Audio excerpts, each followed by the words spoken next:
আসসালামু আলাইকুম বন্ধুরা, কেমন আছেন আপনারা? আশা করি সবাই ভালো আছেন। আলহামদুলিল্লাহ আমি ভালো আছি। আবার একটি নতুন ভিডিও নিয়ে আপনাদের সঙ্গে চলে এসেছি মিজানুর রহমান আজারির ওয়াজ। আপনারা যারা যারা মিজানুর রহমান আজারির ওয়াজ শুনতে ভালোবাসেন তারা ফুল ভিডিওটি দেখতে থাকেন, আশা করি ভালো লাগবে। যুবকরা আমাকে শুনতে পাচ্ছ তোমরা? তাকবীর দাও সবাই, লিল্লাহি তাকবীর। তোমাদের বয়স কত হবে? আমি দেখছি 15, 17, 19, 20 সকলেই আছে, তাই না? আমি ছোট্ট একটা কথা বলছি, মাথায় ঢুকায় নিয়ে যাও। আসিফ হুজুরের ছোট্ট একটা কথা, I hope it will change your life. যাদের বয়স এখন 15 থেকে 25 পর্যন্ত, এখানে অনেক মুরব্বীরা আছে, সিনিয়র পার্সন সবাই আমার ডানে বামে আছে। আমি কথা খুব বেশি বলতে পারবো না, ছোট্ট একটা কথা বলছি। যার বয়স 15 থেকে 25 পর্যন্ত সে সুন্দর করতে পারে, তার ভবিষ্যৎ সুন্দর হয়। এটা কিন্তু আমি আমার বাস্তবিক জীবনের এক্সপিরিয়েন্স থেকে বলছি। আর তুমি যদি এই 15 থেকে 25 পর্যন্ত প্রেম ছেকা খাইয়া বেকা হয়ে যাও, তোমার ভবিষ্যৎটা অন্ধকার হয়ে যাবে যুবক ভাইরা, ঠিক কিনা বল? So focus on your career first. নিজেকে নিজের জায়গায় উন্নত করো। আমার ডানে আছে আমার বোনেরা, আমার মায়েরা। যারা বোনেরা আছেন, যাদের বয়স 15 থেকে 25, তাদেরকে আমি একটা আবদারি করব, আপনারাও যারা আছেন আপনারাও পর্দাশীল হন। আর বিশেষ করে যখন আপনাদের বিয়ের টাইম আসবে, মেয়েদেরকে বলছি, যুবকদের না, মেয়েদেরকে বলছি, টাকা পয়সা খোঁজা বাদ দিয়ে চরিত্রবান যুবককে আপনারা খুঁজে বের করবেন। আচ্ছা, মেয়েরা টাকার জন্য এত পাগল হয়েছে আজকাল, টাকলা মাকলা কিচ্ছু মানে না, যাকে তাকে বিয়ে করে ফেলে। এ কথা কি সত্যি না মিথ্যা যুবক ভাইরা? আমি কিন্তু I am not against of them, আমি কারো বিরুদ্ধে কথা বলছি না। তো তারা বলে যে তার নাকি মুরব্বী আব্বারে ফিল হয়, ভাল লাগে। এই কথা শুনলে আমার একটা লজিক আসে। আপনি কি ডাক্তার করছেন নাকি আমার কথায় যুবক ভাই?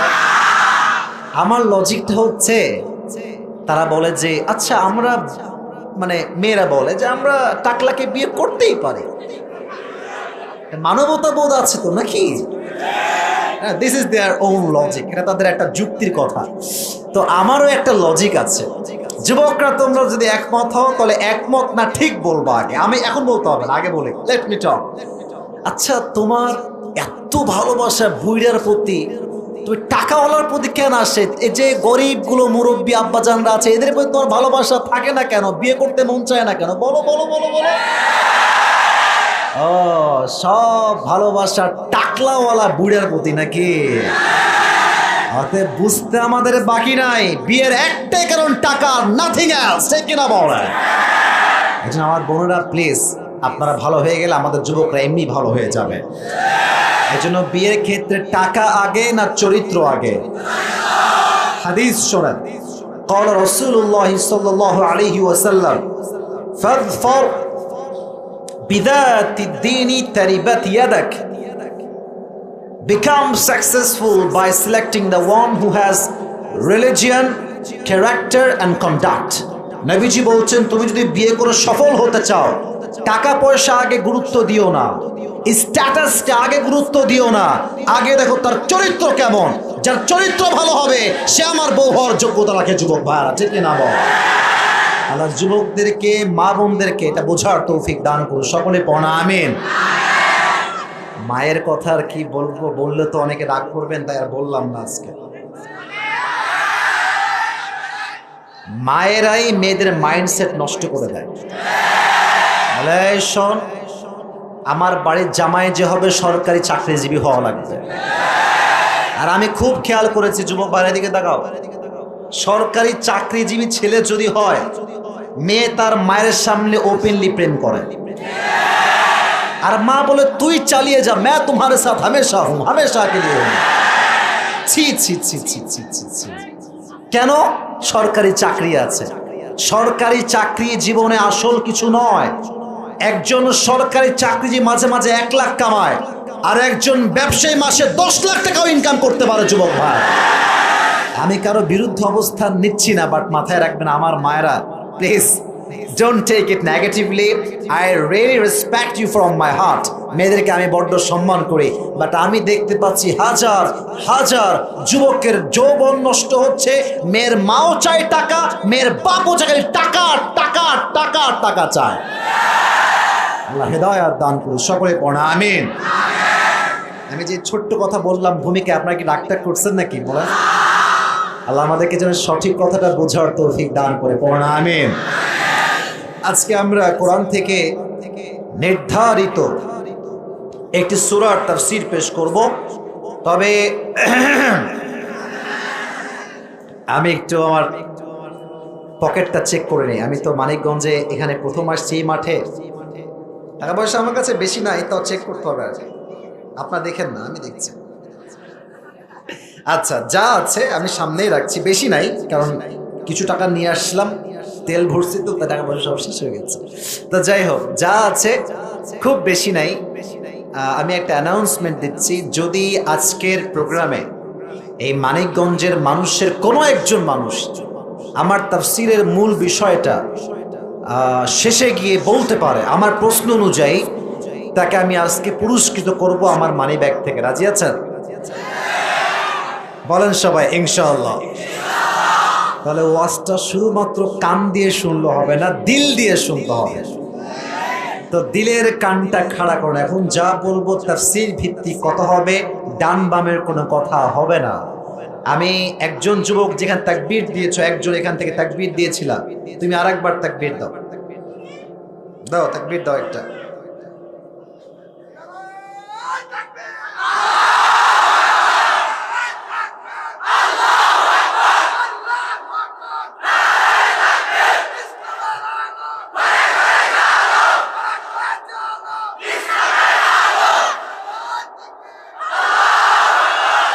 আপনার বিয়ে হয়েছে?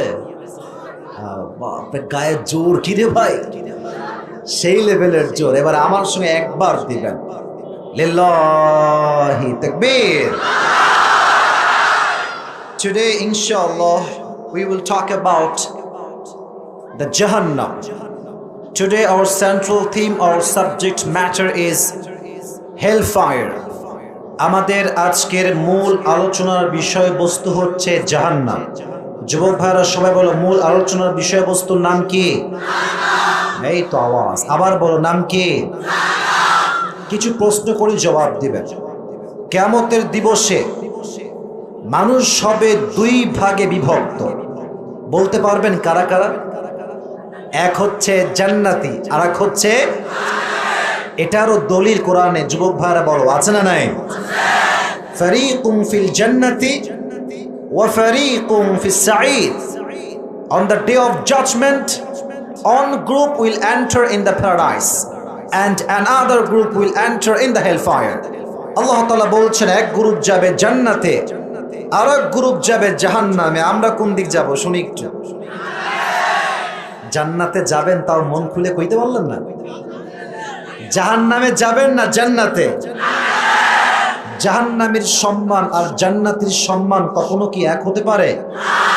সূরাতুল হাশর 28 নম্বর পারা, আল্লাহ সুবহানাহু ওয়া তাআলা says, লা ইয়াস্তাওয়ি আসহাবুন নারি ওয়া আসহাবুল জান্নাহ, আসহাবুল জান্নাতি হুমুল Faizun. The people of paradise and the people of hellfire, they are not equal ever. The people of paradise gain the ultimate success in their own lives. Allah Ta'ala বলছেন, যারা জান্নাতি আর যারা জাহান্নামী, তারা কখনো সমান হতেই পারে না। যারাই জান্নাতি তারাই হচ্ছে আল্লাহর চোখে সবচেয়ে সফল মানুষ। সুবহানাল্লাহ পড়া। আল্লাহ আমাদের সবাইকে জান্নাতি মানুষ হিসেবে কবুল করুন, সকলে পড়া আমিন। আমি পুরো আলোচনার 4টা ভূমিকা দিচ্ছি। বলেন কয়টা? পুরস্কার পেতে সুবিধা হবে তাহলে। এক, number 1, how will be the hellfire look like? জাহান্নামটা দেখতে হবে কেমন? Number 1। Number 2, how will be the heat of fire? জাহান্নামের আগুনের তাপ হবে কত ভয়ঙ্কর, আমরা হাদিস জানব। নাম্বার 3, সাহাবায়ে কেরামদের মাঝে জাহান্নামের আগুনের ভয় কেমন ছিল, এটা আমরা জানবো নাম্বার 3 তে। And finally, lastly, we will talk about the matter which is related with paradise and hellfire. That means who will enter in the paradise and who will enter in the hellfire. সর্বশেষ আমরা জানবো কারা হবে জান্নাতি আর কারা হবে জাহান্নামী। রাজি আছেন তো ইনশাআল্লাহ? না, ইনশাআল্লাহ আসতে হবে, জোরে বলেন ইনশাআল্লাহ। আসুন আমরা শুরু করি। জাহান্নাম কেমন হবে আল্লাহ তাআলা বলছেন 30 নম্বর পারা সূরাতুন নাবা। আল্লাহ রাব্বুল আলামিন বলছেন ইন্না জাহান্নামা কানাত মিরসাদা লিত-তাগিনা মাআবাল লাবিথিনা ফিহা আহকাবা। এই জাহান্নাম হবে বিশাল লম্বা একটা ঘাটির মতো।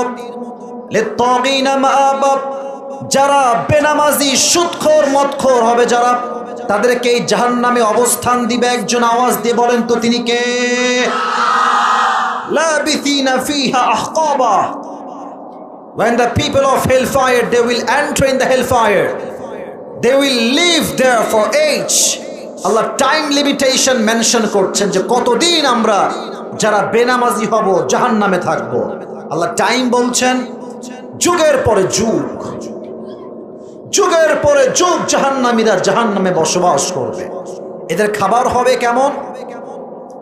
লা ইয়াযুকুনা ফিহা বারদাও ওয়ালা শারাবা। কোনো খাবারই থাকবে না, কোনো পানি থাকবে না।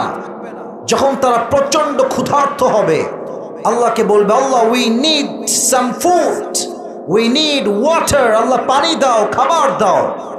আল্লাহ তাআলা একটা ছোট্ট ফল দিবেন খাবার জন্য। আমার হাত দেখেন, গোল, ফলটা হবে গোল। এটার নাম হচ্ছে, কোরআন বলছে যাকুম। এই ফলটা হবে গোল, চতুর্পাশে থাকবে লম্বা লম্বা কাঁটা, ধারালো সাপ।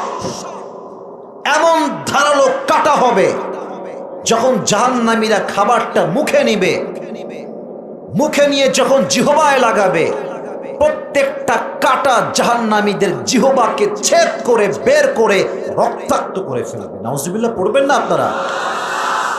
আহা, যখন জাহান্নামীরা খাবারটা মুখে দিবে, যখন গলা দিয়ে নামবে, কাঁটাগুলো গলা ছেদ করে সব বাহিরে বের হয়ে যাবে। কি কষ্ট হবে খাবারটা খেতে। এবার তারা বলবে আল্লাহ উই নিড ওয়াটার, পানি দাও। একটা গ্লাসে করে পানি দেওয়া হবে। পানিটা কেমন হবে? কোরআন বলছে ইল্লা হামিমা ওয়া গাসাকা। এটা হবে রক্ত এবং পুঁজ দ্বারা গলিত পানি। জাহান্নামীরা যখন মুখে পানি নিবে, পানিটা এতটা তিতা আর এতটা বিষাদ হবে, একদম বিষের মতো। মুখে নেওয়ার সাথে সাথে আবার তারা বমি করে সব উগলাই ফেলাই দিবে। নাউজুবিল্লাহ পড়বেন না আপনারা? খাবার হবে বড্ড ভয়ঙ্কর, পানি হবে বড্ড ভয়ঙ্কর। আল্লাহ আমাদেরকে এই জাহান্নামের খাবার থেকে আমাদের সকলকে হেফাজত করুন। সকলে পড়া আমিন। একটা প্রশ্ন করি সবাইকে, বলেন তো জাহান্নামের শাস্তি দেওয়ার সবচেয়ে বড় মাধ্যম কি হবে? কে বলতে পারে? কে বলছে আগুন? আগুন। মারহাবা আপনারা সবাই যুবক ভাইরা। এই ড্রোন দেখো না, আমার দিকে তাকাও। ড্রোনে আমাকে নেওয়া হচ্ছে, শ্রোতা নেওয়া হচ্ছে। এদিকে তাকান। জাহান্নামের সবচেয়ে বড় শাস্তির মাধ্যমটা হচ্ছে আগুন। আচ্ছা আমার হাতের দিকে তাকান তো, এটা আমার হাতে কি? মানিকগঞ্জের ভাইরা? বাহ মাশাআল্লাহ, ভালো লাগছে সাউন্ডটা। আবার জিজ্ঞেস করি, নাম কি? টিস্যু। আচ্ছা ভাবেন, এটা কোনো টিস্যু না। Just for 5 minutes, take it as an example. উদাহরণস্বরূপ বলছি, এটা কোনো টিস্যু না। এটা হচ্ছে একটা মোমবাতি। এটার নাম কি বলেন তো এবার? মানিকগঞ্জে ভাই আমার বাম হাত দেখেন, মোমবাতির উপরে মিটি মিটি কি জ্বলে বলতে পারবেন? বলেন না সবাই, কি জ্বলে?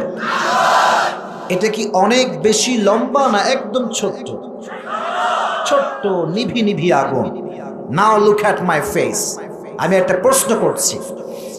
মানিকগঞ্জের একজন যুবককে বললাম, এই তুমি এদিকে আসো। ও আসছে। হুজুর কি বলবেন বলেন? আমি বললাম তোমার সঙ্গে আমি একটা চ্যালেঞ্জিং গেম খেলবো। কি চ্যালেঞ্জ? আমি বলবো তোমাকে এই আগুনের মাঝে তোমার হাতটা 5 মিনিট রাখতে হবে। এর প্রতিদান হিসেবে I will give you 10 crore টাকা, আমি তোমাকে 10 কোটি টাকা দিব। কোন যুবক কি তার আঙ্গুলটা আগুনের ভেতরে 5 বা 10 মিনিট একাধারে রাখতে চাইবে? বলেন না কেন, চাইবে নাকি ভাইরা? সে বলবে রাখেন আপনার 10 কোটি টাকা মিয়া, আমি বেঁচে থাকলে সুস্থ থাকলে 10 কোটি নয়, আমার হাত ঠিক থাকলে আমি 20 কোটি টাকা ইনকামও করতে পারবো, ঠিক কিনা বলেন? সামান্য মোমবাতির আগুনে আমরা হাত রাখতে রাজি না, বাট আল্লাহ তাআলা বলছেন তার পেয়ারা হাবিবের মাধ্যমে জাহান্নামের আগুনটা দুনিয়ার আগুনের চাইতে 70 গুণ বেশি তাপ হবে। নাউজুবিল্লাহ পড়বেন না আপনারা সবাই?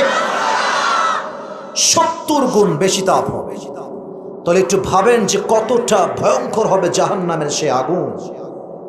কোরআনে আসছে লা তুবকি ওয়ালা তাদা, the fire of hell will not leave them alive nor will it leave them dead। যখনই কোনো মানুষের দেহে জাহান্নামের আগুনটা স্পর্শ করবে, না সে মরবে না সে বাঁচবে।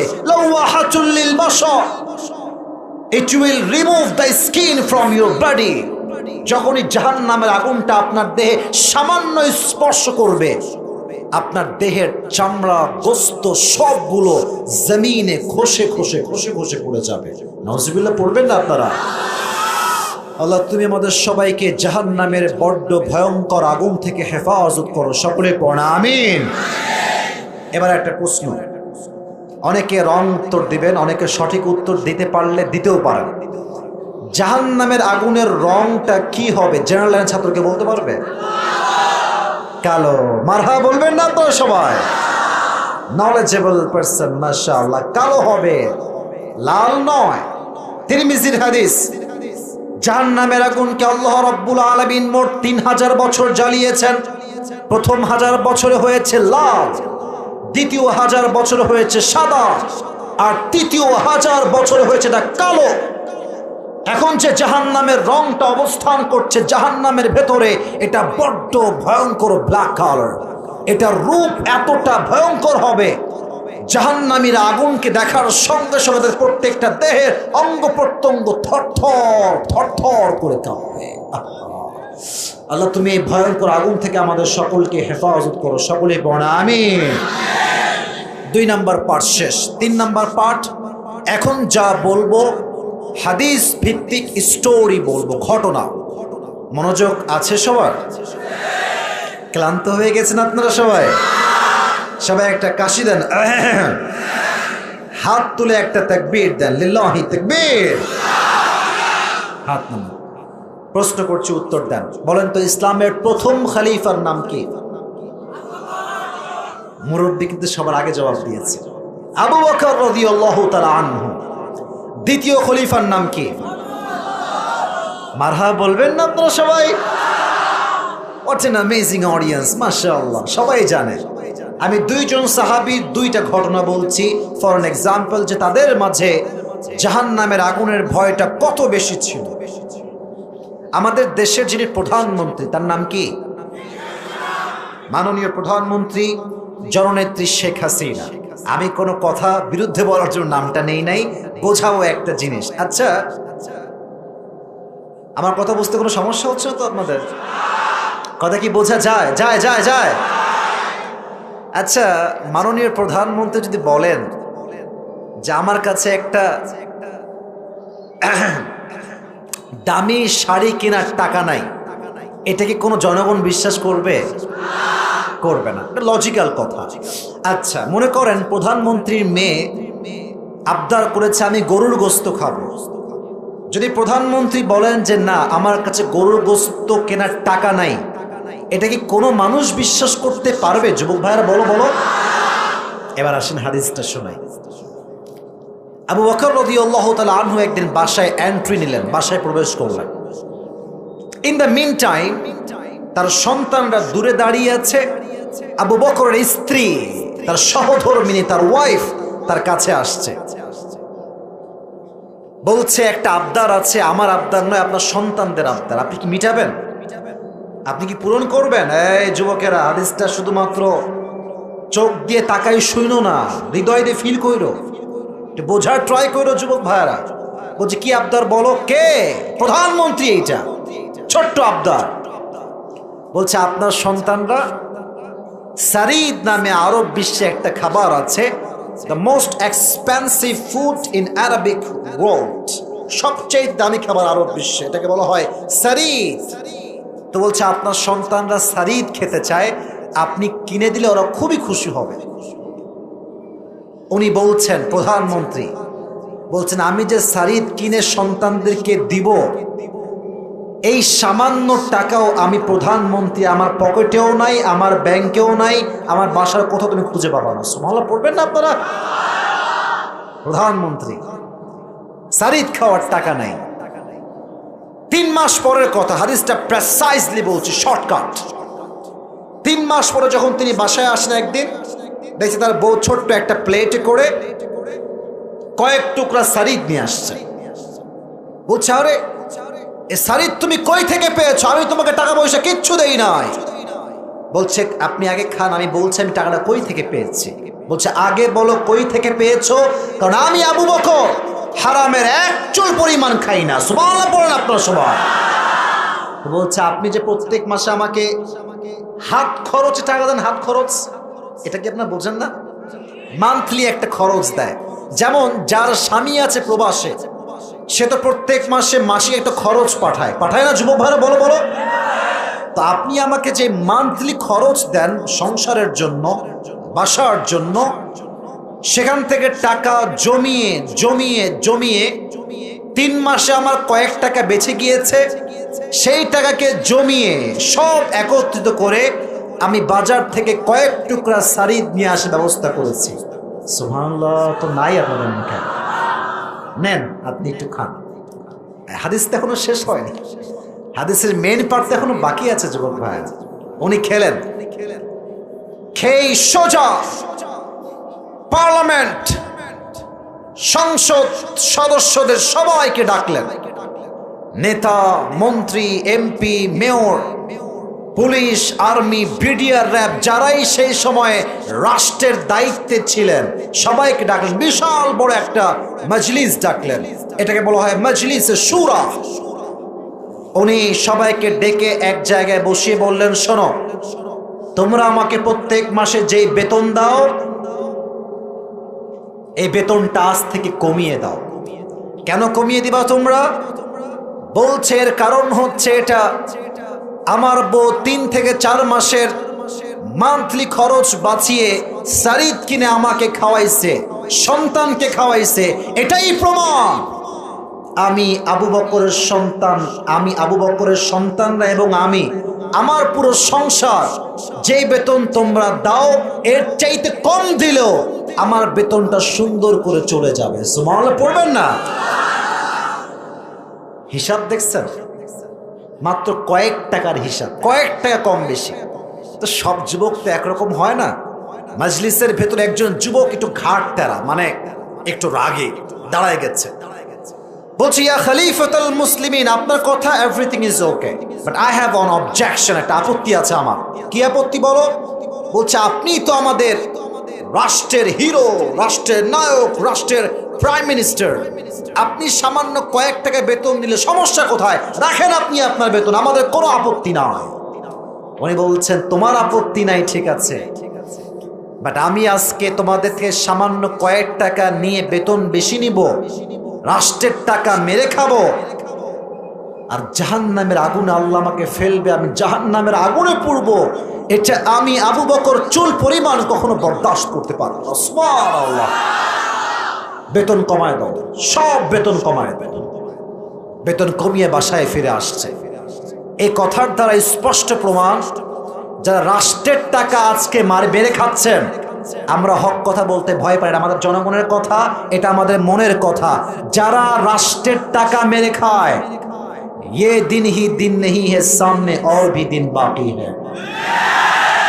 এমন একটা দিন আসবে, কিয়ামতের দিবস কায়েম হবে, প্রত্যেকটা টাকার হিসাব আপনাকে চুল পরিমাণ দেওয়া লাগবে, যে কিনা বলা।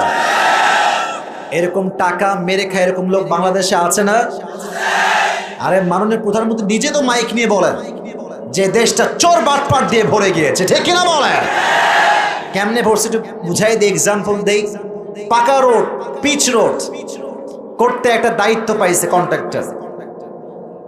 কি বলবো, দুঃখের কথা ভাই, রাস্তা বানায় এত সস্তা রাস্তা, এমনে হাত দিলে সব পিচগুলো উঠে যায়। বাড়ি দিয়েছে গরিবদের জন্য, বাড়ি বানাও, গরিবদেরকে বাড়ি দাও, লাগবে রড, দিছে বাস। আমার কথা কি ভুল না সঠিক যুবক ভাইয়েরা? আমার কথা একটা, নেতা সাহেব আপনি নামাজি হলে আমি আপনাকে নেতা মানতে প্রস্তুত আছি। নেতা সাহেব যদি আপনি নামাজি না হতে পারেন, আপনি কোথাকার নেতা ডাজন্ট ম্যাটার, আপনি নামাজি না হলে আপনি আমার লিডার হওয়ার কোনো যোগ্যতা রাখেন না। এজন্য জাহান্নামের আগুনের ভয়টা প্রত্যেকটা নেতার হৃদয়ে লাগবে। আল্লাহ এই দেশকে, জনগণকে সুদ মুক্ত, ঘুষ মুক্ত, দুর্নীতি মুক্ত জীবন চালাবার তৌফিক দান করুন, আমিন। এবার আসুন ইসলামের দ্বিতীয় খলিফা ওমরে ফারুক রাদিয়াল্লাহু তাআলা আনহুর একটা এক্সাম্পল দেই হাদিস থেকে, ঘটনা শুরু। আচ্ছা, আমি যে কথাগুলো বলেছি আপনাকে মাইন্ড করছেন নাকি যুবক ভাইয়েরা? আমি কিন্তু ভাই হক কথা বলার ট্রাই করি। আমি জানি যে হক কথা বললে বাধা আসে, বাট আমার একটা বিশ্বাস আছে, এই দেশটা হিন্দুদের দেশ নয়, এটা খ্রিস্টানদের দেশ নয়, এটা বৌদ্ধদের দেশ নয়, এটা 90% বেশি মুসলমানের দেশ। এখানে হিন্দুও থাকবে, বৌদ্ধ থাকবে, খ্রিস্টান থাকবে, সবাই থাকবে, বাট মাথায় রাখতে হবে আমাদের রাষ্ট্রীয় ধর্মের নাম হচ্ছে ইসলাম। যে যার ধর্ম পালন করবে, যে যার জায়গা থেকে সবাই সবার ধর্মকে ফলো করবে, বাট ইসলামে আঘাত করলে আমরা চুল পরিমাণ ছাড় দিয়ে কথা বলবো না যুবক ভাই। আমার দেহের দিকে তাকান, আমি যেটা পরে আছি এটা কি পাঞ্জাবি না জুব্বা বলেন তো? একটু বুঝে বলেন, পাঞ্জাবি না জুব্বা? জুব্বা। পাঞ্জাবি যারা আমরা, এই যে সব অনেকে পাঞ্জাবি পরেছে সামনে আমার যারা আছেন, পাঞ্জাবি দেখবেন যে এই হাঁটুর নিচে একটা যায় আর একটা হাঁটুর উপরে। হাঁটুর নিচে গেলে বলে হয় কি বলে লং পাঞ্জাবি, হ্যাঁ, আর হাঁটুর উপরে গেলে বলে কি শর্ট পাঞ্জাবি। আর জুব্বা কেমন হয় আপনারা সবাই জানেন, জাস্ট বোঝাবার সাথে হাদিস বলবো তাই বোঝাচ্ছি আর কি। জুব্বা দেখবেন রাউন্ডটা কি হয়, গোল। আর যেটা জুব্বা হয় এটা কি হাঁটু বরাবর হয় না টাকনু বরাবর হয়? Right answer. ওমরে ফারুক রাদিয়াল্লাহু তাআলা আনহু একদিন মসজিদের মেম্বারে দাঁড়িয়ে খুতবা দিচ্ছেন। খুতবার ঠিক মাঝামাঝি সময়ে, যেমন আপনারা মাঝখানে বসে আছেন ওরকম সাহাবা একরাম মাঝখানে বসে আছেন, একজন যুবক সাডেনলি দাঁড়িয়ে গিয়েছে, দাঁড়িয়ে বলছে, ওমর তোমার জুব্বা এত লম্বা কেন? তুমি কি রাষ্ট্রের টাকা মেরে খেয়েছো? নাউজুবিল্লাহ পড়বেন না। ওমরে ফারুক কি রাষ্ট্রের টাকা বলেন তো মারতে পারে? ডান বাম করতে পারে? বলো বলো বলো বলো। 1 টাকাও তিনি পুরো জীবনে মেরে খান নাই। তো উনি, আচ্ছা একটা কথা মনে পড়ছে, বলা যাবে যুবক ভাইয়েরা? যাকে বলছে এই কথা যে তুমি কি রাষ্ট্রের টাকা মেরে খেয়েছো, উনি কোনো চেয়ারম্যান, কোনো মেম্বার, পুলিশ, প্রাইম মিনিস্টার, প্রধানমন্ত্রী? না না না। কেন? এটা তো হ্যাঁ ভাইরা, বুঝে বলেন। শুধু কি প্রধানমন্ত্রী না, অর্ধ জাহানের খলিফা। সুবহানাল্লাহ পড়বেন না আপনারা? রিয়াকশন দেখেন, রিয়াকশন, এই কথার পরিপ্রেক্ষিতে রিয়াকশন দেখেন। আমাদের দেশে প্রধানমন্ত্রী আর ইয়ে তো বহুত দূর কি বাত হ্যায়, নেতার চামচার যে ভাব, চোখ তুলে তাকানোই যায় না রে ভাই। খালি কথায় কথায় কয়, তুই আমার চিনিস? আমি কে তুই জানিস? নেতা সাহেবকেও সম্মান করি, নেতার আশেপাশে সবাইকে সম্মান করি, বাট কিছু লোক আছে নেতার নাম ভাঙিয়ে সমাজের সাথে বদনাম করে বেড়ায়, ঠিক কিনা বল? নেতা সাহেব ঠিকঠাক, নেতার কোনো দোষ নাই, বাট আশেপাশে করে বদমাইশ থাকে। তো আপনি দেখবেন আমাদের দেশে ভাব একটু বেশি মারা হয় আর কি, হ্যাঁ। আর যাদের বাপের টাকা আছে একটু বেশি, একটা বাইক কিনে R15, অ্যাপাসি, জিক্সার, পালসার, ফেজার, পেছনে একটা কি যেন লাগায় ভর ভর ভর ভর আওয়াজ হয়, কি রে এটার নাম কি? ন্যাংটার চেয়ে বড় ন্যাংটা লাগে আমার এইসব দেখলে। বাইক চালায় রাস্তা দিয়ে, আর এমন জোরে বাইক চালায় আমার মনে হয় আজরাইল বলে বাবা আসো আসো আসো। এই জন্য যুবক ভাইরা আমার কথা হচ্ছে একটা, মানুষ আমাদেরকে যতই আঘাত করুক রিয়াকশন হবে ভদ্রের মতো, ঠিক কিনা বলে? তো ওমর ফারুককে এই কথা বলার পর তার পাশে তার সন্তান ছিল, হাদিসে আসছে সন্তানের নাম হচ্ছে ইসমুহু আব্দুল্লাহ ইবনে ওমর, ডানেই ছিল।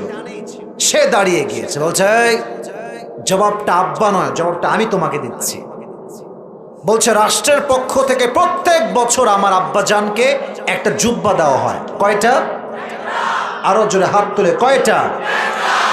তো এই বছর যে জুব্বা আমার আব্বাজান পেয়েছে, আমার আব্বা তো অনেক লম্বা মানুষ, অনেক লম্বা। হাদিসে আসছে ওমরে ফারুক সাহাবা একরামদের মাঝে সবচেয়ে লম্বা একজন সাহাবী, সুদর্শন পুরুষ ছিলেন। সুবহানাল্লাহ। তো যখন জুব্বা তিনি পড়েছেন, আমার হাঁটুর দিকে একটু তাকান, হাঁটুর দিকে জুব্বাটা এই হাঁটু থেকে নেমে এই পাঞ্জাবির মতো এই বরাবর আসছে, জুব্বা বাট পাঞ্জাবির মতো। বলেন তো রাষ্ট্রের নায়ক জুব্বা যদি পাঞ্জাবির মতো পড়ে, তার ব্যক্তিত্বের সাথে, তার পার্সোনালিটির সাথে এটা কি যায়? যায় যায় যায়। এবার তিনি কি করবেন? রাষ্ট্রের সব টাকা তার হাতে, কোটি কোটি টাকা। তিনি চাইলেন নতুন জামা কিনতে, পারেন কি পারেন না? পারে না? একটা না, হাজারটা কিনতে পারেন। কেনেন নাই, কেনেন নাই। বলছে এই আব্দুল্লাহ তুমি জামা পাইছো না আব্বা? বলছে হ্যাঁ পেয়েছি, যাও তোমারটা নিয়ে আসো। দুটো টিস্যু হাতে নেই, তাহলে বোঝাতে সুবিধা হবে। এটা হচ্ছে সন্তানের জামা, এটা হচ্ছে ওমরে ফারুকের জামা। আমি একটু শর্ট করে দেই, এটা হচ্ছে ছোট, এটা পারফেক্ট সাইজ। দুইটা জুব্বা নিয়ে আসছে। এবার বলছে দর্জি কোথায়? দর্জি নিয়ে আসছে। দর্জি আসছে, দর্জিকে বলছে দর্জি সাহেব আমার সন্তানের জামার নিচের একটু অংশ কাটেন, কাটা হয়েছে, এই অংশ আপনি আমার জুব্বায় লাগান। সন্তানের জুব্বা তালি দিয়ে পড়েছে, জাহান্নামের আগুনের ভয়ে রাষ্ট্রের একটা পয়সা মেরে খেয়ে নতুন জুব্বা তিনি ক্রয় করতে চান নাই। সুবহানাল্লাহ পড়লেন আপনারা? আল্লাহু আকবার, আল্লাহু আকবার।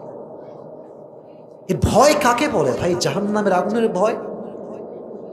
তালি দাও জুব্বা পড়েছে রাষ্ট্রের প্রধান নায়ক।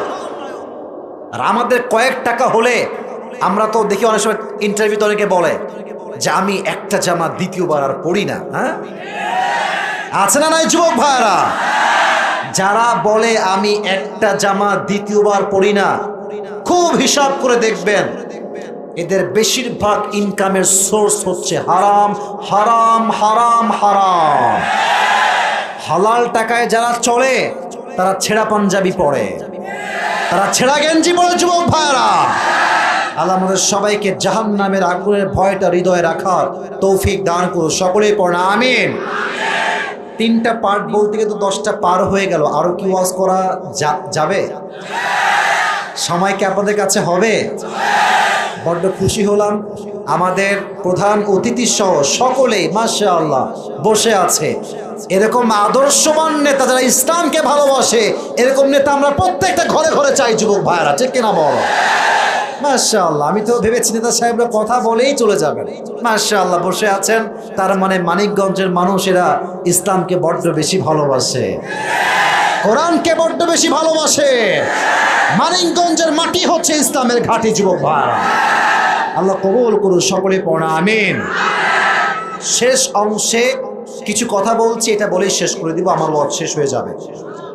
আমি বলি না কিসের, আমরা জেনেছিলাম যে 4 নাম্বার পার্টে আমরা আলোচনা করব একটা বিষয়, কারা হবে জান্নাতি, কারা হবে। প্রশ্ন বলেন তো জাহান্নামে কি বেশিরভাগ পুরুষরা যাবে না নারীরা যাবে? খুব খুশি তাই না? নারীরা যাবে না ভাই, এ কথাটার একটু ভুল আছে, আমি একটু কারেকশন করেছি। কারেকশন, এখানে ওলামা একরাম আছেন, আমার কথা ভুল বলবেন, কোনো সমস্যা নেই। আমার কথা হচ্ছে দেখেন, ঢালাও ভাবে বেশিরভাগ নারী জাহান্নামে যাবে আর আমরা চালাইয়া বেহেশতে যাব, এটা ঠিক না। এক হাদিসে আসছে নারীরা হবে বেশি জাহান্নামী, আর এক হাদিসে আসছে পুরুষরা হবে বেশি জাহান্নামী। অতএব ঢালাও ভাবে একতরফা মেয়েদেরকে জাহান্নামী বললে হবে। মেয়েরা জাহান্নামে কেন যাবে? দুইটা কারণ উল্লেখ করছে যুবক ভাইরা, মনোযোগ দিয়ে শুনুন। এক, হাদিস থেকে বলছি, তাকফুরনাল আশির, বেশিরভাগ মেয়ে জাহান্নামে যাবে স্বামীর অবাধ্য হওয়ার কারণে। আমাদের দেশের কমন এবং সবচেয়ে বড় রোগের নাম হচ্ছে পরকীয়া। স্বামী থাকে বিদেশে আর বউ থাকে বাংলাদেশে। সবাইকে আমি এক পাল্লায় মাপছি না। স্বামী বিদেশে গিয়ে 5 বছর 7 বছর কোনো খবর নাই, এদিকে বউ মাশাআল্লাহ ইমোতে পুরাই খালাস হয়ে গিয়েছে। এটা বললে অনেকে মাইন্ড করবেন, আপনি এত বাজে কথা বললেন। বাজে কথা বলি নাই, যেটা বাস্তব কথা, এটা সবার পছন্দ হবে না যুবক ভাইরা, কথা ঠিক কিনা বলো? তো আমি প্রবাসী ভাইদেরকে বড্ড ভালোবাসি, আর প্রবাসী ভাইরা আমাকে মানে যেই পরিমাণ মেসেজ দেয় আর যেই পরিমাণ ভালোবাসে, এটা বলার কোনো ভাষা নাই। তো প্রবাসী ভাইদের কাছে একটাই message, this is my message for all the youngsters, যারা যুবক আছেন সবার জন্য। আমি এমন কোনো চাকরি করব না যেই চাকরি আমার বউকে অন্য পুরুষের হতে বাধ্য করে। আমি এমন কোনো জায়গায় যাব না যেই জায়গায় গেলে আমি মায়ের জানাজা পড়তে পারি না, বাবার জানাজা পড়তে পারি না, আমার বউ আমাকে বাদ দিয়ে পরপুরুষের সঙ্গে পরকীয়া করে বেড়ায়, ঠিক কিনা বলো? তার মানে কি বিদেশে যাব না? না, বিদেশে আমরা যাব, সমস্যা নাই, আমরা রেমিটেন্স ফাইটার হব, বাট সেই কাজই আমরা করব যেই কাজে কমপক্ষে 5 থেকে 6 মাস পরে বাসায় একবার আসা যায়, আমরা সেই কাজ করব। কিন্তু আমি চলে গেলাম বিদেশে, আমার নতুন বউ, তার বয়স মাত্র 21, 22, 23, 3 বছর 4 বছর খবর নেই। মেয়ের চরিত্র তো এমনিতেই নষ্ট হয়ে যাবে যুবক ভাইয়ের আমার। আচ্ছা, আমার কথা কি আপনারা রাগ করছেন যুবক ভাই? আমি কাউকে আঘাত দিচ্ছি না, মেহেরবানি করে আমাকে রাগ করবেন না। আমার কথা দেখেন, এটা একটু সিরিয়াস কথা বলছি, একটু গভীরের কথা, 2-1 লোক উল্টা বুঝবেন না। মেয়েরা বিয়ের আগে থাকে একরকম, বিয়ের পরে হয় আর এক রকম, মাইন্ড করবেন না। একটা হচ্ছে স্বামীর স্পর্শবিহীন জীবন, আর একটা হচ্ছে স্বামীর স্পর্শ পাওয়া জীবন, দুইটা আলাদা আছে। আগে সিঙ্গেল ছিল, স্পর্শ কাকে বলে, স্বামীর ভালোবাসা কাকে বলে বোঝেই নাই। বাট যখন বিয়েটা হয়ে যায়, তার মাইন্ডসেট, তার চিন্তা পরিবর্তন হয়ে যায়। স্বামীর ছোঁয়া পেয়েছে, ভালোবাসা পেয়েছে, একসঙ্গে থেকেছে, হঠাৎ করে স্বামী আর নাই, 3 বছর 4 বছর খবর নাই। তখন তার ভেতরে যে একটা চাহিদা, এই চাহিদা, তার যৌবনের চাহিদা, তার চরিত্রকে নষ্ট করে দেয় যুবক ভাই। কথা কি আপনারা একমত আমার সাথে? একমত? এজন্য মেয়েরা জাহান্নামে যাবে 1 নাম্বার কারণ পরকীয়া এবং স্বামীর সঙ্গে বেঈমানি। 2 নাম্বার, বেশিরভাগ মেয়েরা কান খাড়া করবেন, যারা বোনরা আছেন আমাকে প্লিজ শুনবেন, আমাকে দেখতে পান কিংবা না পান আমার সাউন্ড শুনবেন। 2 নাম্বার কারণ বেশিরভাগ মেয়েরা জাহান্নামে যাবে চরিত্র নষ্ট হওয়ার কারণে। এখানে অনেক যুবক তোমরা আছো, আচ্ছা জীবনে বিয়ে করা লাগবে না, এত আস্তে কথা কেন বলছেন আপনার? করা লাগবে না নাকি? কি রে বাবা, লাগবে। বিয়ের সময় बी केयरफुल मेरे दोस्त, ये एक दिन का कोई रिलेशनशिप नहीं है कि तुमने ब्रेकअप कर लिया या ना ना ना ना, এটা ব্রেকআপের রিলেশনশিপ না। বিয়ের সময় মাথার ঘাম পায়ে ফেলবা, বাট চরিত্রবান মেয়েকে বিয়ে করেই ছাড়তে হবে যুবক ভাই। আর যখন বিয়ে করতে যাবা, আমাদের এই যে মুরব্বীরা আছে, মান্যগণ্য ব্যক্তিরা আছে, বাবা হোক চাচা হোক, একটু নিয়ে যাবা, দেখবে না তারা, বাট জাস্টিফাই করবে। কারণ মেয়েরা বিয়ের আগে যাই করুক না কেন, পাত্রী হিসেবে যখন তোমার সামনে আসবে, মনে হবে यार ये तो अभी कभी जन्नत से भाग के आई है मेरे सामने यार। हाथ मुजा, पा मुजा, हिजाब, माशाल्लाह, इतनी खूबसूरत लड़की मैं तो कभी भी नहीं देखा यार, এত সুন্দর। তো মেয়েরা যতই যাই করুক বিয়ের সময় সুফি হয়ে যায়। এখন তুমি যদি বলো যে আচ্ছা আপু আপনাকে তো আমার বিয়ের জন্য পছন্দ হয়ে গিয়েছে, তো একটা কথা বলবো, মাইন্ড করবেন না তো? এই তোরা কি মাইন্ড করবি? মেয়েটার কথা বলতেছি। তো মেয়েটা বলবে যে না না আমি মাইন্ড করবো না, আপনি বলেন। তো তুমি বলবা আচ্ছা যেহেতু আমি আপনাকে বিয়ে করেই ফেলবো, আপনার কি আগে কোথাও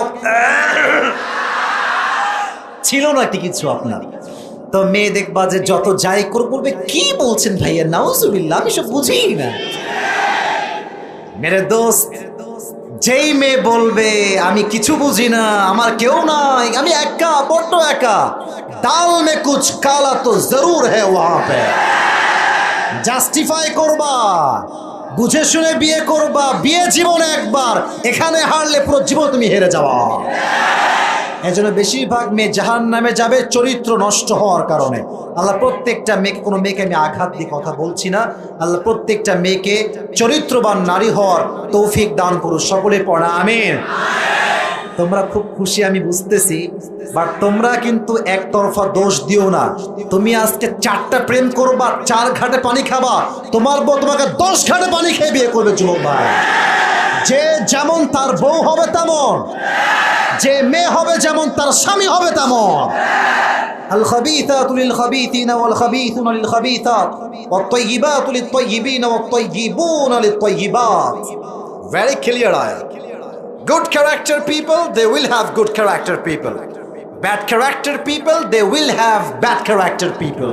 আপনি যেমন আপনার বউ তেমন, মেয়েরা আপনি যেমন আপনার স্বামী হবে তেমন। ঠিক কিনা বলেন? আল্লাহ আমি সহ আমাদের সবাইকে, মা বোন সহ সবাইকে চরিত্রবান হওয়ার তৌফিক দান করো। সকলে পড়া আমিন। সর্বশেষ আয়াত এবং হাদিস, এটা বলে আমরা দোয়ার দিকে যাব। বলেন জাহান্নামে যাওয়ার সবচেয়ে বড় কারণ কি হবে? কে বলতে পারে? সুদখোর একটা পাওয়া গেল, আরেকজন কে কি বলতে পারে দেখি? আচ্ছা শিরক। আরেকটা কে বলতে পারে? হ্যাঁ, নামাজ কেউ বলছেন নাকি? আচ্ছা, উত্তরটা হচ্ছে সবচেয়ে বড় কারণ হচ্ছে নামাজ। দলিল কি? ইয়াতাসাআলুনা আনিল মুজরিমিনা মা সালাকাকুম ফি সাকার ক্বালু লাম নাকু মিনাল মুসাল্লিন। 29 নম্বর পারা, সূরাতুল মুদ্দাথির। On the day of judgment, the people of hellfire, they will be asked about on this matter. Hey man, what is the sins that brought you in the hellfire? তোমার কোন গুনাহ তোমাকে আজকে জাহান্নামী বানিয়েছে? সে বলবে ক্বালু লাম নাকু মিনাল মুসাল্লিন, আমি তো মুসলিম ঘরের সন্তান ছিলাম, বাট আমার নামাজটা ঠিকঠাক ছিল না, এই জন্য আমি আজকে জাহান্নামের অধিবাসী হয়ে গিয়েছি। নাউজুবিল্লাহ পড়বেন না আপনারা? সবচেয়ে বড় কারণ হবে বেনামাজি হওয়া। আপনারা সবাই মিজানুর রহমান আজহারের নাম শুনছেন না? ভালোবাসেন আপনারা সবাই? কে নাই যে ভালোবাসে না? দিন শেষে যে হেটার্স, সেও আজহারিকে ভালোবাসে। কারণ যে মানুষটার মুখে মুচকি হাসি আছে, কথায় মাধুর্যতা আছে, শত্রুও তার বন্ধু হতে বাধ্য হয়ে যায়। কান্নাহু ওয়ালিয়ুন হামিম। শত্রুর সাথে বিনয়ী হবেন, ভালোবাসা দিয়ে কথা বলবেন, হাসি দিয়ে কথা বলবেন, আজকের শত্রু কালকে বন্ধু হয়ে যাবে। এটা আমার কথা নয়, বলেছে একজন, আওয়াজ দিয়ে বলেন তিনি কে? ওনার একজন নানা ছিলেন, তার নাম হচ্ছে গোলাম সরওয়ার সাইদি হুজুর। নাম শুনছেন? আমি তো যুবক মানুষ, আমার চেহারা কত সুন্দর, তার চাইতে ওনার চেহারা অনেক বেশি সুন্দর। চেহারা একটা নূর আছে আলাদা। উনি একটা কথা, কথা বলো না, পেছনে কিছু বাচ্চা আছে, মেবি কথা বলতেছে, এগুলো করবেন না। শেষ ভালো যার, সব ভালো তাই। তাকবীর দেন, লিল্লাহি তাকবীর। উনি বারবার বলতেন নামাজ নাই যার, ঈমান নাই তার। নামাজ নাই যার, মুসলিম হিসেবে পরিচয় দেওয়ার কোনো অধিকার নাই তার। ঠিক কিনা বলো? শেষ হাদিস শুনেন, এটা বলে দোয়া করব। ওমর ফারুক রাদিয়াল্লাহু, লম্বা একটা স্টোরি বলছি প্রেসাইজলি। ওমর ফারুক রাদিয়াল্লাহু তাআলা আনহুর কাছে একবার একজন অগ্নি উপাসক, তার নাম হচ্ছে আবু লু আল মাজুসি, এসে বলছে ওমর, আমার যে মালিক আছে সে প্রত্যেক দিন আমার কাছে 6 দিরহাম চার্জ করে। বলেন তো সবাই হাতের দিকে তাই, কয় দিরহাম? তুমি একটু কথাবার্তা বলে এটাকে কমায় দাও, আমি এতটা দিতে পারবো না, আমি গরিব মানুষ। বলছে আচ্ছা তুমি কি কাজ করো, তোমার জব কি, বিজনেস কি? তো বলছে আমার কাজ হচ্ছে আমি মূলত চাকু বানাই, ছুরি। চাকু ছুরির নাম শুনছেন আপনারা সবাই? কেউ আপেল কাটে, কেউ মানুষ কাটে। চাকু বা ছুরি এটাকে আরবিতে বলা হয় খঞ্জর। বলেন সবাই এটার নাম কি? খঞ্জর। এবার আমার হাত দেখেন, হাত দেখা যায়? এটা হচ্ছে ডানের ছুরি। আচ্ছা এইভাবে দেখায়, এটা হচ্ছে ডানের ছুরি, এটা হচ্ছে বামের ছুরি। মাকবাদাতুহু ফি ওয়াসাতি। খঞ্জরের ডানেও ছুরি থাকে, বামেও ছুরি থাকে, হ্যান্ডেলটা হচ্ছে মাঝখানে। আর এটা রাখা হয় ঠিক কোমরের ডান দিকে একটা খাপে করে। সুলতান কাবুসের নাম আপনারা গুগলে সার্চ করবেন, সুলতান কাবুস লিখে দেখবেন তার মাজার ডান দিকে খাপে করে একটা ছুরি আছে, তার নাম হচ্ছে খঞ্জর। তো সে বললো আমি তো খঞ্জর বানাই, এটাই হচ্ছে আমার ব্যবসার মূল সোর্স। তো বললো তাই নাকি? এই খঞ্জর তো কেউ বানাইতে পারে না, তুমি একাই পারো, তোমার তো ব্যবসা অনেক ভাই। তোমার 6 দিরহাম নয়, তোমার 10 দিরহাম চার্জ হওয়ার কথা। এটা শুনে রেগে মেগে ফায়ার। হ্যাঁ, সবাই যেহেতু মুসলমান তাই তুমি সবার বেলায় নরম, আর আমি যেহেতু অমুসলিম তাই তুমি আমার বেলায় হচ্ছে গরম। ও আচ্ছা দাঁড়াও, এবার আমি দেখাবো যে আমার ক্ষমতা কত বেশি, কত ধানে কত চাল। এই একটা হুমকি দিয়ে বের হয়ে গিয়েছে। সারা রাত মিলে ওমরে ফারুককে হত্যা করবার জন্য বিশাল লম্বা একটা ছুরি বানিয়েছে। আচ্ছা শীতকালে আমরা ঠান্ডা লাগলে কি মুড়ি দেই? মাশাআল্লাহ, কি মুড়ি দেই যুবক ভাইরা? চাদর। আচ্ছা আমাদের মায়েরা বোনেরা নেকাব পরে না? নেকাব দেখবেন যে নেকাবটা এদিকে তাকান এমনে পড়ে, তাই না? মানে এই পর্যন্ত, ঠিক আছে? আর উপর থেকে এটা একদম ভুরু পর্যন্ত আসে। আর যারা চোখও ঢাকে তাদের দেখবেন একটা পর্দা আছে, এটা জাস্ট নামায় দেয়, এই পর্যন্ত আসে। তো সেই অগ্নি উপাসক মুনাফিক আবু লুলু আল মাজুসি বিশাল লম্বা ছুরি বানিয়েছে। ছুরিটা ঠিক ডান পাশে রেখেছে, এই মাজার ডান পাশে, আর লম্বা একটা চাদর নিয়েছে। চাদরটা নিয়ে মুড়ি দিয়েছে এমনে করে এই বরাবর একটা, আর চাদরের উপর পাটটা দিয়েছে এই পর্যন্ত। তার মানে শুধু চোখ দেখা যায় আর কিছু দেখা, চোখ দেখা যায় আর কিছু দেখা। ফজরের নামাজের সময় হয়ে গেল, ওমরে ফারুক আসলেন। আবু লুলু আল মাজুসিও ছদ্মবেশে চাদর মুড়ি দিয়ে আসছে ফজরের নামাজ পড়বার জন্য। ওমরে ফারুক এসেই বলছে সফু সফু ফাকুম, কাতার সোজা করো, কাঁধে কাঁধ মিলিয়ে দাঁড়াও, আল্লাহু আকবার। আল্লাহু আকবার দিয়ে হাত বেঁধেছেন, সানা পড়ছেন। সবাই আমার হাত দেখেন, আমি হাদিসটা বলছি, এটাই আমার লাস্ট অ্যান্ড ফাইনাল হাদিস। সবাই আমার 2 হাত দেখেন পেটের দিকে। সানা পড়েছেন, সূরা ফাতিহা পড়েছেন, কিরাত পড়েছেন। আল্লাহু আকবার দিয়ে যখনই তিনি রুকুতে যাবেন, রুকুতে যখনই যাবেন, পেছন থেকে আবু লুলু আল মাজুসি রুকুতে যায় নাই। সাথে সাথে ওমর যখন রুকুতে গিয়েছেন এমনি ঝুঁকে গিয়েছেন, আবু লুলু আল মাজুসি চাদরটাকে এমনি উড়িয়ে দিয়েছে। আর এখানে যে খঞ্জরটা ছিল, আবার আমার হাত দেখেন, এটাও ছুরি এটাও ছুরি। খঞ্জরের হ্যান্ডেলটা ধরে ওমরের ঠিক পেট বরাবর এখান থেকে নিয়ে এমনি একটা পোজ দিয়েছে, আবার ঘুরিয়ে পেছনে আবার আবার দিয়েছে। মোট 3টা। এই 3টা ছুরির আঘাতে ওমরে ফারুকের পেটটা কেটে ভেতরে নাড়ি ভুড়ি রক্ত সব বের হয়ে আসছে। আর ওমরে ফারুক নামাজের মাঝে চিৎকার দিয়ে বলছে কাতালানি আল কালব, আমাকে একটা কুকুর হত্যা করেছে, আমাকে বাঁচাও। এ কথা বলেই তিনি অজ্ঞান হয়ে পড়ে গিয়েছেন। নামাজ কাকে বলে? সাহাবায়ে কেরামদের মাঝে 2-1 সাহাবী বাদ দিয়ে একজন সাহাবীও নামাজকে ছাড়ে নাই। সুবহানাল্লাহ পড়বেন না আপনারা সবাই? ওমরে ফারুক অজ্ঞান হয়ে আছে। ওমরের জায়গা আর একজন ইমাম আসছে নামাজ পড়াবার জন্য। সাহাবায়ে কেরাম নামাজ শেষ করে দৌড়ে আসছে। রাষ্ট্রের ডাক্তার, চিকিৎসক সবাই আসছে, অমরকে বাঁচাও, he is going to die, বাঁচাও তাকে। যখন ডাক্তাররা আসছে, এটা এটা কিসের বোতল যুবক ভাইয়েরা বলেন, এটা কিসের বোতল? পানি। ওমর ফারুকের এই পিঠে, ওমর ফারুক শুয়ে আছেন এমনে, পিঠে দুই হাত দিয়ে ভর করে হালকা উঠিয়েছেন, দুই ঠোঁট হালকা হা করেছেন, মানে দুই ঠোঁট একটু লম্বা করেছেন, পানি দিয়েছেন। পানি যখন তার মুখে দিয়েছে, পানি তিনি পান করেছেন, ভিতরে গিয়েছে, গলা দিয়ে ঢুকে বুক দিয়ে নেমে পুরো পেট যেহেতু কাটা, সব পানিগুলো পেট দিয়ে গল গল করে বের হয়ে গিয়েছে। দুধ নিয়ে আসা ওমরের জন্য একটা পেয়ালায় করে দুধ নিয়ে আসা হয়েছে।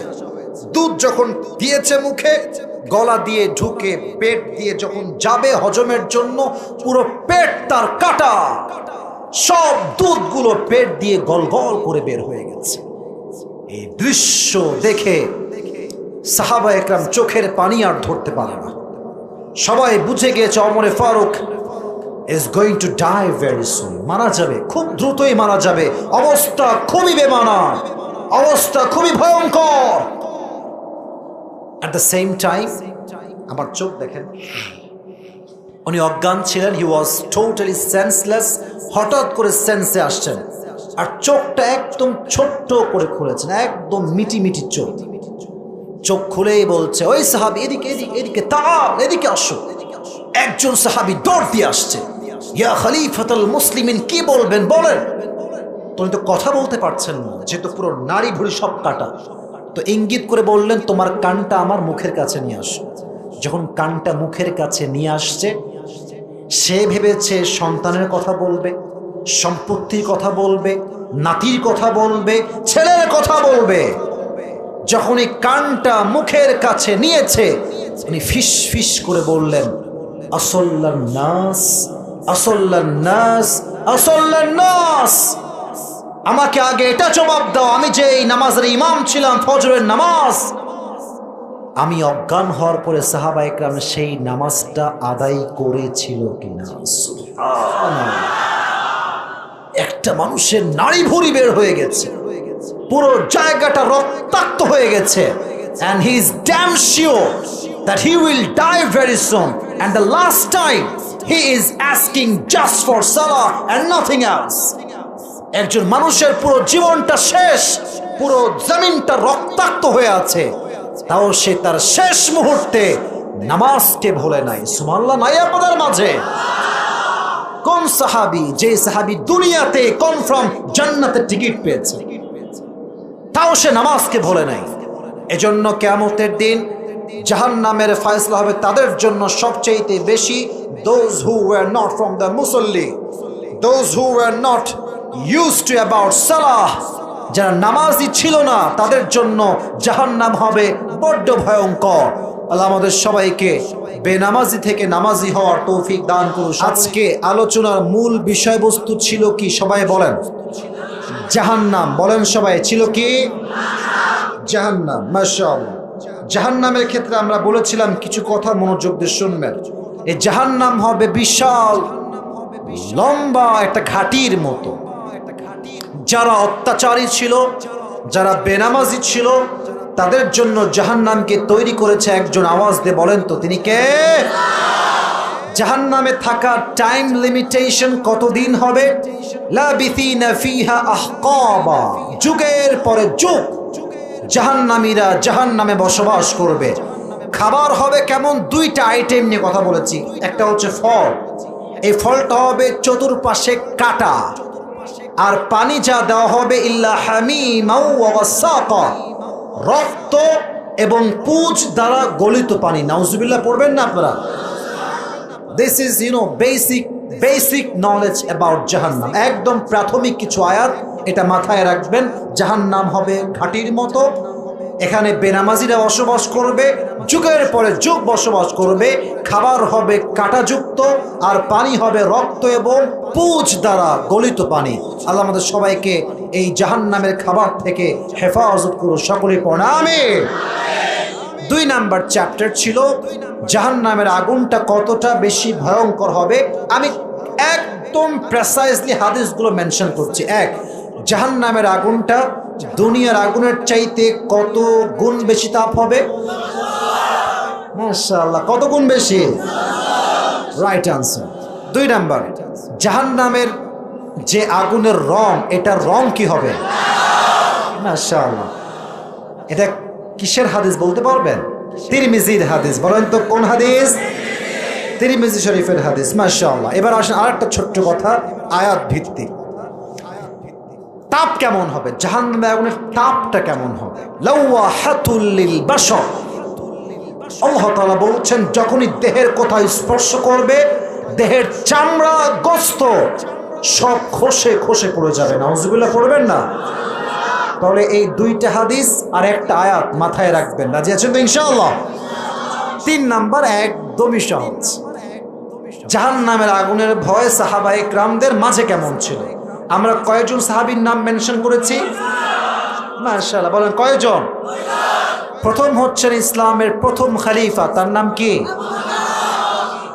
সেকেন্ড এক্সাম্পল ছিল, বলেন সবাই, নাম কি? ওমর ফারুক রাদিয়াল্লাহু তাআলা আনহু। আবু বকরের কাছে যখন বলা হলো যে সারিদ খাবো, তো উনি বললেন আমার তো অনেক কোটি কোটি টাকা আমি দিচ্ছি তোমাকে, নাকি ইয়েস নাকি নো? উনি বললেন আমার কাছে সারিদ খাওয়ার টাকা, আমি মাফ চাই, যাও তুমি। ওনার বউ কি করলেন? পুরো কয়েক মাসের টাকা জমিয়ে সারিদ কিনলেন। উনি খেলেন বটে, বাট বেতন তো তারপরে উনি অনেক বাড়াই দিলেন, তাই না? বাড়াইছেন না কমাইছেন? কারণ একটা, জাহান্নামের আগুনের ভয়। সুবহানাল্লাহ পড়বেন না আপনারা? ওমরে ফারুক তার জুব্বা শর্ট হয়ে গেল, তিনি চাইলে লম্বা জুব্বা কিনতে পারতেন, বাট কেনেন নাই, তালি দিয়ে জুব্বা পরেছেন। একটাই কারণ, কিসের ভয়? জাহান্নামের ভয়। আল্লাহ আমাদের সকলের হৃদয়ে জাহান্নামের ভয়টা ঢুকিয়ে দিক। সকলে পড়া আমিন। আর সর্বশেষ কথা খুবই সহজ, কারা হবে জান্নাতি, কারা হবে জাহান্নামী, যদিও বা এটার অনেক কারণ আমার কাছে। ভিডিওটি ভালো লাগলে একটি লাইক, কমেন্ট ও শেয়ার করে পাশে থাকবেন বন্ধুরা। যারা যারা শেষ পর্যন্ত ভিডিওটি দেখেছেন তাদের জন্য অনেক অনেক ভালোবাসা থাকলো বন্ধুরা। আর নতুন নতুন ভিডিও পেতে চ্যানেলটিকে সাবস্ক্রাইব করে পাশে থাকবেন বন্ধুরা। ভালো থাকবেন, ধন্যবাদ।